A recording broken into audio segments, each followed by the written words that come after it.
ராணிப்பேட்டை மாவட்டம் சோளிங்கர் ஒன்றியம் சமத்துவபுரத்திலிருந்து கூடலூர் வரை சோளிங்கர் அரக்கோணம் பிரதான நெடுஞ்சாலையின் இருபுறமும் 500க்கும் மேற்பட்ட காய்கறிகள், மளிகை பொருட்கள் அடங்கிய கடைகள் வைத்து புதன்கிழமை தோறும் வார சந்தை நடைபெற்று வருகிறது. நெடுஞ்சாலையில் இருபுறமும் உள்ள கடைகளில் பொருட்கள் வாங்க 25க்கும் மேற்பட்ட கிராம பொதுமக்கள் தங்களுக்கு தேவையான பொருட்களை வாங்கி செல்கிறார்.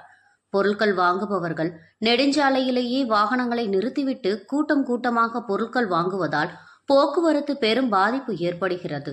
மேலும் சில நேரங்களில் விபத்துகள் கூட ஏற்படுவதாக கூறப்படுகிறது. இதனை தவிர்க்கும் வகையில் ஊராட்சிக்கு சொந்தமான பகுதியில் தனி இடம் ஒதுக்கி வார சந்தை அமைக்க வேண்டும் என சமூக ஆர்வலர்கள் கோரிக்கை வைக்கின்றனர்.